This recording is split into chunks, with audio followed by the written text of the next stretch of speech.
Halo sahabat pintar SMK, kita ketemu lagi dalam konteks uji kompetensi keahlian. Uji kompetensi keahlian tahun 2022-2023 sudah di depan mata. Bagaimana pelaksanaannya dan bagaimana implementasinya, kapan dilaksanakan, serta ujian sekolah tahun 2023 akan dilaksanakan. Pantengin terus pintar hari ini, selamat menyaksikan. Baik sahabat pintar, ya. Pada kesempatan ini kita akan menyampaikan, mendiskusikan berkenaan dengan US, di mana US merupakan salah satu hal yang sangat penting dan akhir dari asesmen proses pendidikan baik yang 3 tahun maupun yang 4 tahun. Nah, untuk ya pelaksanaan US tahun pelajaran 2002-2003 itu pada dasarnya sama saja dengan tahun sebelumnya. Kenapa? Karena kita masih menggunakan kurikulum 2013 gitu ya. Belum melaksanakan kurikulum Merdeka gitu. Jadi pada dasarnya sama. Apa yang harus disiapkan oleh sekolah? Tentu alurnya yang harus kita pikirkan, prosesnya. Pertama tentu ya di sekolah harus sudah ada tim atau panitia pelaksanaan US itu. Gitu ya. Kemudian panitia itu membuat apa? SOP, standar operasional prosedur. Pos apa? Ini wajib membuat pos US gitu. Gitu ya. Nah, kemudian diskusi di panitia itu di US itu sendiri tentang mata pelajaran. Di US itu apa sih yang harus disampaikan, diberikan dalam uji itu? Tidak semua sesuai dengan struktur kurikulum harus diujikan. Gitu. Jadi mata pelajaran yang diujikan itu adalah mata pelajaran yang habis di semester akhir atau diselesaikan sampai akhir. Gitu. Kalau selesai hanya kelas 10, kelas 11 tidak perlu diujikan lagi gitu. Gitu ya. Jadi sekali lagi mata pelajaran itu adalah mata pelajaran yang dipelajari sampai akhir pembelajaran akhir tahun misalnya. Yang 3 tahun ya 3 tahun, 4 tahun, 4 tahun begitu. Itu yang perlu diinikan. Kemudian ya itu. Bagaimana tentang ini sering juga terjadi pertanyaan, apakah mata pelajaran kejuruan perlu di-US-kan lagi? Gitu. Tentu tidak gitu ya, tentu tidak. Kenapa? Toh sudah melalui UKK tadi. Kompetensinya utuh tadi. Misalnya yang mandiri gitu ya, nah, itu ada pusat menyiapkannya praktek dan sikap, sedangkan pengetahuan dibuatkan bersama-sama dunia kerja dan sekolah kan itu. Jadi utuh gitu ya, itu. Jadi tidak perlu lagi gitu. Nah, itu tentang mata pelajaran. Kemudian bentuknya, jenis soalnya bagaimana? Diserahkan ke sekolah. Gitu. Silakan. Apakah gitu ya, mau dalam bentuk portofolio, dalam bentuk penugasan gitu ya, atau ada tes tulis, bahkan tes praktek gitu ya. Nah, ini banyak bertanya nih di sekolah itu selalu berdiskusi, Pak, di US itu ada praktek enggak gitu? Praktek mana? Mata pelajaran boleh. Lihat karakteristik mata pelajaran, ini penting sekali, sahabat pintar gitu. Contoh misalnya pendidikan agama itu anak itu bukan hanya tahu teori gitu. Karena karakteristik agama itu adalah implementasi. Artinya harus ada praktek gitu. Gitu ya.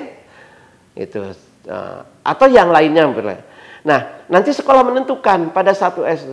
Karena tadi boleh dalam bentuk portofolio. Portofolio bisa dari mana? Dari hasil kerja siswa. Ya, bisa hasil kerja siswa itu mulai dari mana? Ya, dari semester 1 sampai 5. Lihat gitu. Jadi bisa dilihat dari nilai rapot, itu namanya juga portofolio. Atau ada karya-karya yang lain. Bahkan, nah, teman-teman sahabat pintar itu lihat anak itu misalnya memiliki penghargaan, juara LKS, juara apa. Nah, itu namanya portofolio gitu. Itu bisa dijadikan salah satu untuk nilai itu gitu ya, itu. Nah, contoh tadi serahkan ke sekolah agama. Agama untuk US cukup pengetahuan saja karena praktek sehari-hari sudah, silahkan. Atau hanya praktek saja boleh. Bahkan kedua-keduanya boleh, tergantung dari kesiapan sekolah atau kesepakatan bersama, ya. Nah, yang paling penting juga ini tentang pembuatan soal. Ikuti kaidah-kaidah pembuatan soal supaya soalnya berkualitas. Karena teman sahabat pintar yang ada di sekolah ini tolong perhatikan gitu. Ya, jangan sampai membuat soal itu apa adanya gitu. Ya, karena nanti tidak akan mengukur ketercapaian kompetensi peserta didik gitu ya. Nah, jadi jangan hanya sampai menggugurkan kewajiban istilahnya gitu ya. Jadi harus benar-benar bikin kisi-kisi dulu tuh, jangan langsung soal gitu. Terbalik gitu ya. Soal dulu baru kisi-kisi itu. Kisi-kisi. Nah, nanti dari tim meriksa kisi-kisi ya. Kemudian nanti kalau sudah bagus bikin soalnya, diperiksa lagi, divalidasi gitu ya. Apalagi kalau soal pilihan ganda kan, sahabat pintar udah pada tahu ada 17 kriteria, penuhi itu supaya ada kualitas. Karena hasil mutu kita, peserta didik kita, salah satu menentukan adalah cara penilaian, cara assessment. Kalau soalnya berkualitas, insya Allah itu akan mendukung terhadap pola pikir anak-anak itu, baik secara pengetahuan atau secara keterampilannya. Itu tentang soal.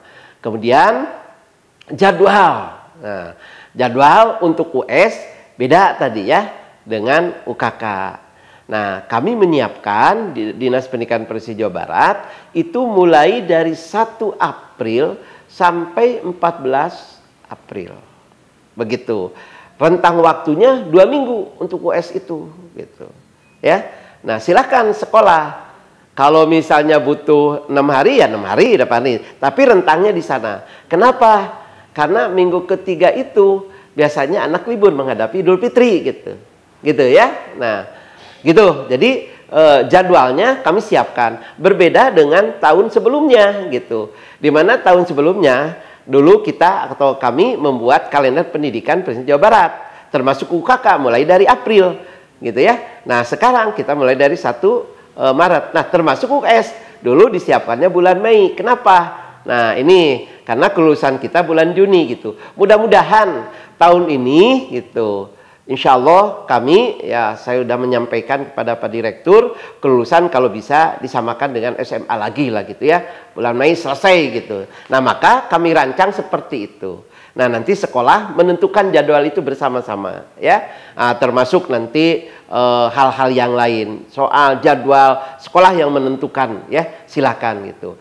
Nah, berkenaan dengan kelulusan atau pengolahan nilai, silakan ya sekolah memiliki kewenangan keluasan di dalam pengolahan nilai gitu ya. Tapi yang jelas nanti nilai US itu gitu bisa memadukan antara rata-rata semester 1 sampai 5 plus nanti soal US semester 6, nah, kemudian nanti dibagi 3 dan sebagainya. Itu ada acuan panduannya. Dipersilakan itu. Nah, tentang pembobotan dipersilakan juga. Udah merdeka, apalagi sekarang. Dari juga sebenarnya merdeka gitu ya. Cuman kadang-kadang kan sahabat pintar ya kita suka mempersulit diri dan lain sebagainya gitu ya. Padahal sudah merdeka sebetulnya dari dulu juga. Diberikan kelulusan apalagi untuk SMK gitu ya. Nah, berikutnya tentang kriteria kelulusan ya guys, itu ini penting sekali ya teman-teman atau sahabat pintar ini. Itu sesuai dengan apa yang sudah ditetapkan oleh sekolah yang sudah ada di KTSP gitu ya. Nah, di KTSP itu udah jelas itu di aturan akademik itu tentang kelulusan. Misalnya anak yang boleh ikut adalah apa? Anak sudah melaksanakan seluruh program, sudah menyelesaikan seluruh program. Yang kedua, misalnya ya nilai sikap itu misalnya baik dan hal-hal lain yang ada di KTSP. Saya kira KTSP masing-masing berbeda gitu kriterianya gitu ya. Mangga dipersilahkan melihat lagi, buka lagi KTSP yang ada di Ibu Bapak yang kemarin dibikin ya untuk menjadikan acuan di dalam US. Jadi sekali lagi US ini adalah salah satu kewajiban yang harus diikuti oleh peserta didik kita ya, mengakhiri proses pembelajaran selama di sekolah kita tuh, dan ini di akhir. Tetap sekali lagi beri kenyamanan bagi mereka ya, ketenangan, keleluasan. Ingat mereka akhir ada di sekolah kita. Kita doakan mereka sukses ya. dan bukan sukses dalam melaksanakan kegiatan UKKUS saja, tapi sukses bagi anak termasuk tentu hasilnya, outputnya ya bisa kompetensinya mencapai, outcome-nya bisa diterima tentu di dunia kerja ya, dan impact-nya berdampak kepada anak sendiri, masyarakat, terutama bagi sekolah kita. Saya kira itu tentang US ya. Sekali lagi jadwal berbeda dengan UKK ya, kami merancang surat edaran itu mulai 1 April sampai 14 April. Silakan sekolah menyesuaikan diri. Demikian sahabat pintar berkenaan dengan US tahun 2022-2003. Ya, selamat bekerja, selamat melaksanakan tugas, sukses bagi kita semuanya. SMK Jabar juara.